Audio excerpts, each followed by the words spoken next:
Bismillah. Let's talk about the congruence today. Okay? Congruence. Now, when we have to study this congruence, so this is purely a mathematical term, this congruence. This actually means exactly the same. Exactly the same. That is the meaning of congruence. When we have congruent shapes in mathematics, congruent shapes, then basically uh, the thing is that we must be knowing how to prove that two shapes are congruent. Then you have to be very familiar with the term corresponding. Okay, corresponding. Basically, if you prove that the corresponding measures, if the corresponding measures are same, the corresponding measures are same, then you can say that the given shapes, the given solids or whatever, they are going to be congruent to each other. In our syllabus, when we talk about the corresponding measures, we mainly talk about the corresponding angles and the corresponding sides. When we have two congruent shapes, suppose we have two congruent triangles, then their corresponding angles and corresponding sides, they will be exactly the same. For instance, if you look at this third question over here, look at this third question. So it says, given that, let me enlarge this a bit, okay, so that you can look at it clearly. Now it says, given that EFGH is congruent to LMNO. Now, this is the sign of the congruence. This is basically the identity mark here. That means identical. Identical. And in this case, we're going to say this is going to be congruent. Okay.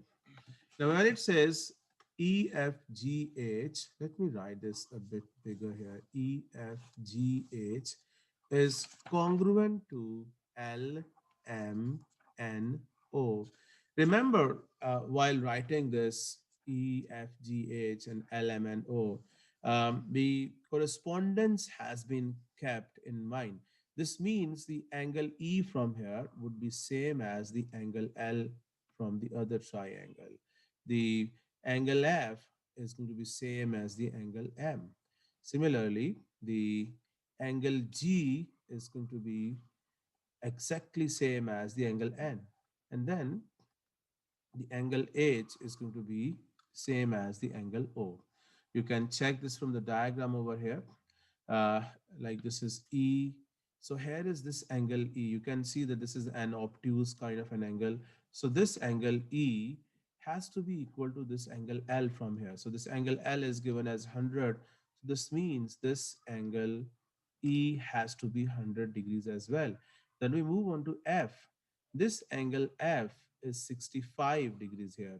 And after this L, we have M over here. So this means this angle M will also be 65 degrees. Okay. If I give this double angle mark, so I can keep this double angle mark over here. This means the double angle mark is equal to the double angle mark over here. Similarly, the angle G from this first shape over here, this angle G is going to be same as the angle N from this shape. Okay, so let me give this 3 marks over here. So this angle is going to be 75 degrees. And the last one, H from here is equal to the O from the other shape. So this H, let me put 4 marks here. That is going to be equal to this over here, and this angle is going to be 120 degrees.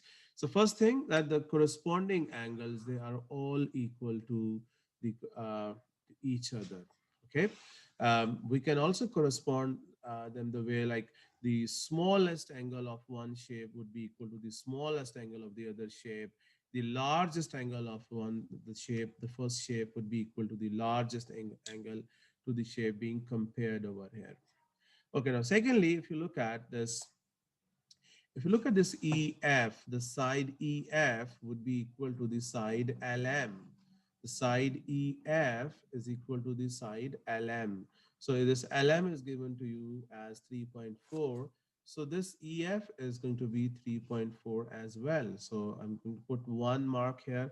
So the one marked side is equal to the other one marked side. And then we have FG from here. FG. Look at this FG. That is going to be equal to this MN from the other side. So FG is going to be same as MN. So if FG is 5 centimeter, so this MN is going to be 5 centimeter. Similarly, you have from here you have GH. Okay, so this GH is going to be equal to this NO. So GH is going to be same as this NO. So they are both as 2.4 centimeters. And then at the end, you have HE or EH. Okay, so this is your EH that is going to be equal to LO. So this is your HE. This is your OL. Okay, so they are both equal to each other. So I can say that this is going to be 3 centimeter. So guys, you have to see that since these two shapes, they were exactly congruent. They were congruent to each other.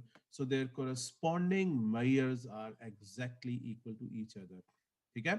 So now where you have seen that the corresponding measures are equal, remember whenever you have the congruent shapes, the areas of the congruent shapes are always equal to each other. Remember this. So if you have congruent shapes, that means their areas are equal. That is indirectly you can assume this. Areas are going to be equal if you have the congruent shapes. Okay. In the next situation, I'll be taking you to the questions where we'll see how to prove the two triangles are congruent to each other. Okay. Achaya, before I take you to the questions where we have to actually prove if two triangles are congruent or not, let's look at this fourth question over here. It says, are the following pairs of triangles congruent? If so, explain your answer and write down the statement of congruence. If not, explain your answer. Achha, when you have to prove two triangles congruent, the thing is that you must have three corresponding measures equal to each other. And when we say three corresponding measures, that means there should be at least one corresponding pair of sides that should be equal to each other. Now, the problem over here is that in the previous example, we were given the names of the shapes which were congruent to each other. And that name was written accordingly, according to the correspondence. Like if you look at this second question, it says PQRST is congruent to VWXYZ. This actually means that P is going to correspond to V. When we go into this fourth question and we have to prove that if these two triangles are congruent or not, we are not given the names written in the way we have them here in the second question, let's say. Now, then how to prove them if these triangles are congruent or not? Let's compare the angles or the sides that we can really imagine that yes, they are corresponding to each other. Okay, from the first triangle, I have the angle B over here, and that is equal to the angle Q from the other triangle, and they are equal to 90 degrees. So we can say that these are the corresponding angles according to their sizes. Then we have angle A from here, and that is going to be equal to the angle P, and they are both equal to 36.9 degrees.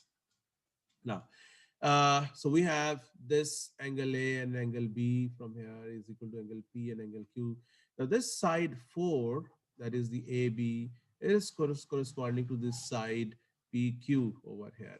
So you see that AB, like going from A to B, is same as going from P to Q. So AB is equal to PQ, and that is equal to 4 centimeter. Therefore, we can say that the triangle ABC is congruent to the triangle PQR. And you know what is the case of this congruence? That is going to be the side angle, sorry, angle side angle. We have shown this angle then the side, and then the other angle over here. Okay, so that is how this is going to be a side, sorry, angle, side, angle situation here. Okay, so these two triangles are congruent because of the angle, side, angle thing. Let's go on to the B part. It says,